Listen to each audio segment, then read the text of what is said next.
बिस्मिल्लाहिर्रहमानिर्रहीम।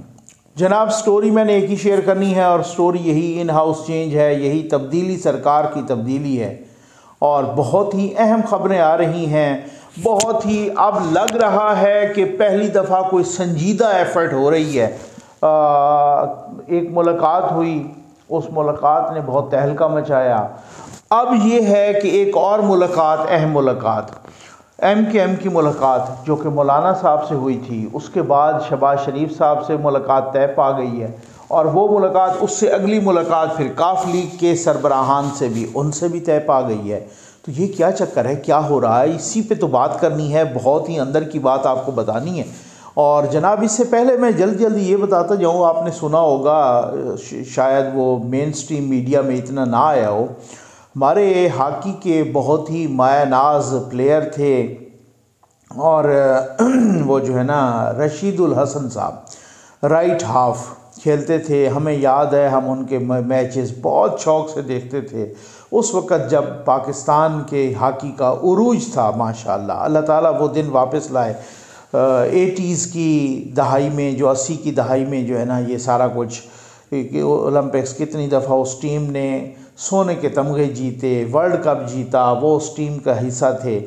रशीदुल हसन साहब, उनका एक व्हाट्सएप ग्रुप में उन्होंने कोई खान साहब के अगेंस्ट कोई बात कर दी। अब अगेंस्ट कहें या तनकीद कहें या कुछ भी कहें, तो वो जनाब, उन्होंने हॉकी फेडरेशन ने कहा, पाकिस्तान हॉकी फेडरेशन ने, कि इन्होंने तो कोई बद तहजीबी की है, नाशाइस्ता किस्म के कोई अल्फाज इस्तेमाल किए हैं, इस वजह से इन पर पाबंदी लगाई जाती है 10 साल तक। तो वो कहते हैं, ये पाबंदी, पहली बात तो ये है कि कौन सी पाबंदी, मैंने कौन सी कोई डिसिप्लिन की खिलाफवर्जी कर दी, और मैं तो कोई हिस्सा ही नहीं हुआ, वैसे ही रिटायर्ड खिलाड़ी हैं, तो मैं पाकिस्तान हॉकी फेडरेशन का कोई उस तरह से कोई प्रॉपर हिस्सा ही नहीं हूँ। मैंने तो व्हाट्सएप में साबिक ओलंपियंस का एक ग्रुप बनाया हुआ है और उस ग्रुप में मैंने कहा है। अच्छा, वैसे भी वो तनकीद करते रहते हैं हॉकी के हवाले से, हॉकी के जवाल का ज़िम्मेदार ठहराते रहते हैं। वो पिछली हुकूमतों को भी उन्होंने कई ख़त लिखे, इस वज़ीर-ए-आज़म साहब को भी लिखा और इसी तरीके से। तो उन्होंने कहा, जी मैंने ग्रुप में ये ज़रूर लिखा कि जी खान साहब पहले तो कहते थे कि स्पोर्ट्स को मैं यूँ कर दूंगा और कौमी खेल है हॉकी और उसको मैं अरूज बख्शूँगा, और वो भी झूठ बोल रहे हैं। तो उन्होंने कहा, मैंने झूठ बोलने का ज़रूर कहा है, तो वो फिर जो है ना झूठ बोलते रहते हैं, इस तरह की कोई बात की है।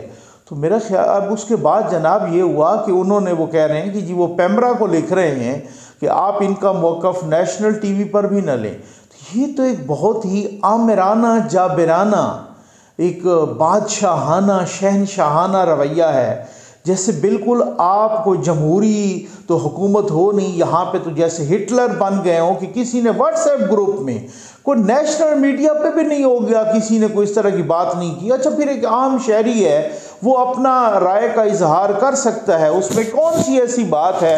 आप बहुत दफ़ा हुकूमत गलत बयानी करती है, हुकूमत को वज़रा करते हैं, ख़ुद वज़ीर-ए-आज़म साहब से मुतल्लिक़ यही कहा जाता है, तो लेकिन इसमें कौन सी ऐसी बात है कि आपने, खैर आ जाएँ जनाब, MKM के वफ़द की मुलाकात तय पा गई है। हो सकता है जब आप ये वीडियो देख रहे हो तो उस वक़्त मुलाकात हो रही हो या हो चुकी हो, और ज़ाहिर है वो मॉडल टाउन में मुलाकात करेंगे आज कल, जब भी जो है ना वो उनकी वो तय पा गई है और शहबाज शरीफ साहब से।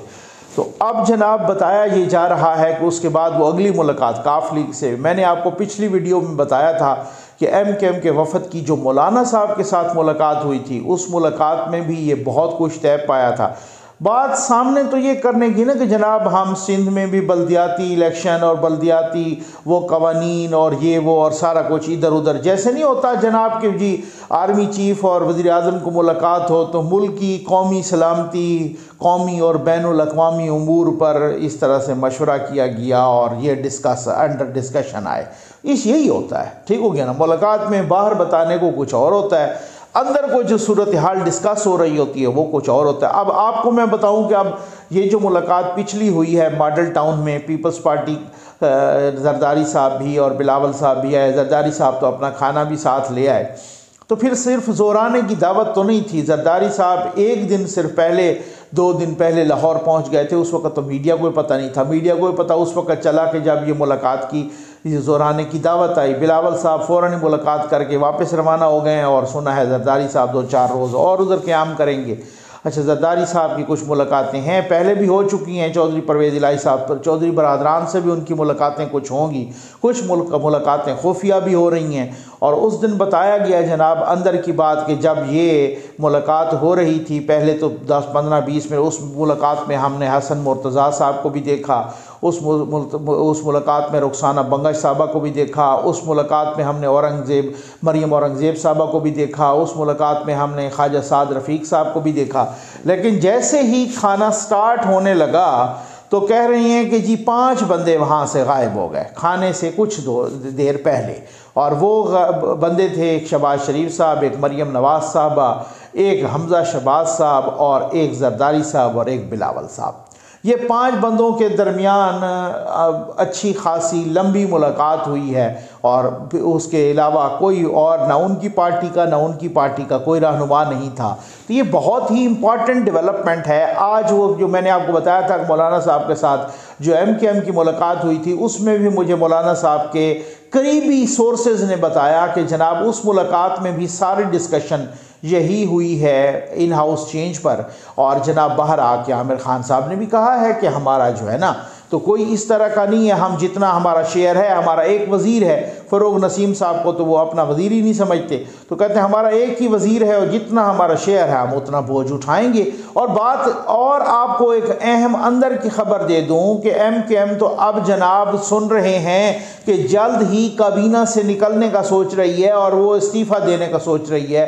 तो जब वो काबीना से निकली तो फिर उसके बाद जो है ना बहुत सारी बातें मैं आपको ना आज बड़ी अंदर की खबरें बताने लगा हूँ। तो अच्छा, अब बात ये है कि MKM निकल गई तो फिर MKM की काफ लीग के साथ भी मुलाकात है।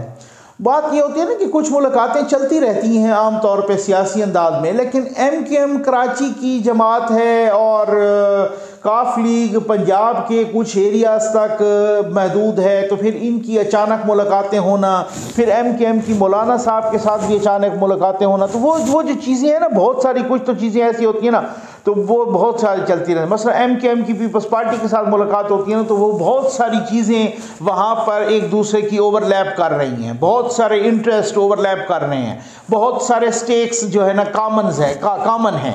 तो मतलब बहुत सारी चीज़ें ऐसी हैं वहाँ कराची के हवाले से, सिंध के हवाले से, लोकल गवर्नमेंट के हवाले से। लेकिन MKM अचानक ही मौलाना साहब के पास आ जाए या MKM अचानक ही काफ लीग के पास आ जाए, MKM अचानक ही शहबाज शरीफ साहब के पास आ जाए, बहुत सारी चीज़ें होती हैं ना। तो ये अब MKM जो है ना उसको वैसे ही एक इशारे की ज़रूरत थी और यही खबरें हैं कि जनाब वो ज़रा इशारा, अब क्या कह सकते हैं उसको, या इशारा हो गया या इशारा ढीला हो गया या कुछ भी है, ठीक है ना। तो अब MKM को भी तो जो है ना जल्दी इंतखाबात भी चाहिए, इन हाउस चेंज तो चाहिए लेकिन जल्दी इंतखाबात भी चाहिए, क्योंकि अब ये भी मैं कहता हूँ कि तब्दीली सरकार को क्रेडिट जाता है कि क्या बात है, मैं कहूँ माशाल्लाह तब्दीली सरकार कि वो प्रोजेक्ट जो लाया गया था बड़ी मेहनत से और कराची की को 20-21 सीटों में से 14 सीटें इन्होंने जीती PTI ने। 3.5 साल के कलील अरसे में हालत यहाँ तक पहुँच गई है कि आज MKM अपना मुद्दे मुकाबिल उस जमात को समझती ही नहीं है कि जिसने 14 सीटें जीती। अब वो अपना मुद्दे मुकाबिल या तो पीपल्स पार्टी को समझती है या नून लीग को समझती है वहाँ पर कराची में, और इस जमात को बिल्कुल नहीं समझती वो अपना मुद्दे मुकाबिल। तो ये किसने जवाल तक पहुँचाया, और या तो ये वो रेत की दीवार थी कुछ जिस तरीके से बनाई गई, ये जिस तरीके से ये प्रोजेक्ट फेल हुआ। तो जनाब अब बहुत सारे लोग कह रहे हैं कि मैंने एक बहुत ही इम्पॉर्टेंट सवाल किया किसी बंदे से, और बड़ा बाखबर और बासर बंदा भी हो सकता है। मैंने कहा जी ये क्या है, फिर अगर इत्तेहादी अलग हों तो फिर बहुत सारे लोग ये भी कह रहे हैं कि जनाब पहले स्पीकर के ख़िलाफ़ तहरीक अदम एतमाद आए और उसमें भाई इत्तेहादी अलग हैं तो फिर तो प्राइम मिनिस्टर के ख़िलाफ़ भी पहले आ सकती है। उन्होंने कहा जी बात ये है कि कुछ PTI के अंदर भी बहुत बड़ा धड़ा है जो कि 30-35 लोगों का है। इस तरीके से भले वो पंजाब में हो वो भी बहुत बड़ा धड़ा है। तो जो इस तरीके से ये जो है ना धड़ा, वो धड़ा भी अपना शेयर डालना चाहता है। तो हम ये चाह रहे हैं कि भाई अपना शेयर अगर वो भी डालना चाहते हैं हमारे साथ तो डालें, और वो चूँकि अगर वो ओपन आएंगे, क्योंकि प्राइम मिनिस्टर के ख़िलाफ़ अगर अदम एतमाद आती है तो वो ओपन होती है, वो गैलरी में लोग जाते हैं या गिनती होती है या जो भी है तो वो ओपन बैलेट से होती है। और इस तरीके से वो लोग एक्सपोज हो जाएंगे और इस तरह से वो डिफेक्शन क्लास उन पे लग जाएगी। फ्लोर क्रॉसिंग का जो स्पीकर साहब हैं उनके खिलाफ आती है तो वो डिफेक्शन क्लास ही उसी तरह है जैसे गिलानी साहब को वोट पड़ गए थे, पता ही नहीं चला किसने डाले हफीज़ शेख साहब के मुकाबले में और उनका कोई कुछ भी नहीं कर सका था। तो यही वजह है कि स्पीकर साहब के अगेंस्ट जब आ जाएगी और फिर उसके बाद खान साहब को कहेंगे कि अब लें आप एतमाद का वोट लें, क्योंकि अब वो एतमाद के वोट लेने के लिए उनको 172 चाहिए और वो उनके पास पूरे नहीं होंगे इस तरीके से। तो फिर ये बहुत सारी चीज़ें हैं जो लोग समझ रहे हैं कि अब भी सीरियस नहीं है, बहुत संजीदा एफर्ट है और बहुत ही संजीदगी से मामलात आगे चल रहे हैं। कुछ लोग तो ये कह रहे हैं कि ये जो 23 मार्च वाला लॉन्ग मार्च है उसकी नौबत ही नहीं आएगी। और किसी को अगर अब भी शक है तो प्राइम मिनिस्टर साहब के मैं इंतहाई मोहतात अंदाज और अदब के साथ कह रहा हूँ कि हालिया दौरे के बारे में ज़रा देख लें जो चीन के साथ हुआ है।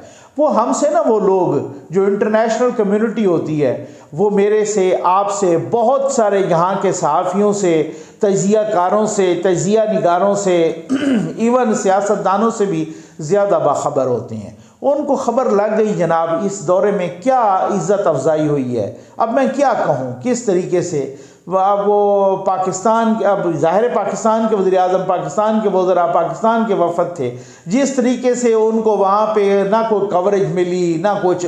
अच्छा मुलाकात हुई तो वो जनाब मिस्र के, कतर के, रूस के, पता नहीं सब के, अर्जेंटीना के, सब के रहनुमाओं से मिल के आखिरी जब 1 घंटा रह गया था हमारे वापस आने में उसी वक्त जो है ना मतलब वो मुलाकात हुई। अब उस मुलाकात में ना कोई पैकेज ना कोई बड़ा कोई डेवलपमेंट ना कोई बड़ा मेगा प्रोजेक्ट। वो जो सुन रहे थे जनाब 3 अरब डॉलर, ना कोई वो 3 अरब डॉलर तो 1 डॉलर भी किसी ने नहीं दिया।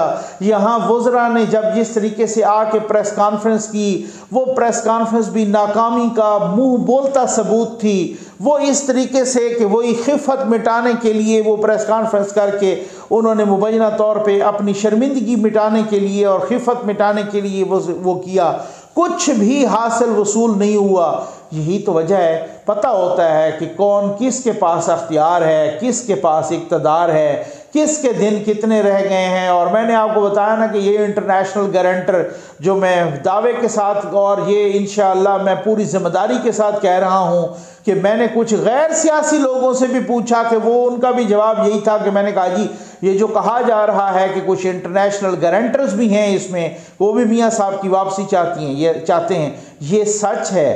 कहते हैं जी बिल्कुल सच है। ये मैं ज़िम्मेदारी के साथ अर्ज़ कर रहा हूँ। और मैंने कहा कि उनमें चीन भी शामिल है तो जवाब मिला चीन भी शामिल है। अब देखें क्या होता है। डेवलपमेंट्स बहुत तेज़ी से हो रही हैं। उम्मीद है आपको वीडियो पसंद आई होगी। आपका बहुत बहुत शुक्रिया।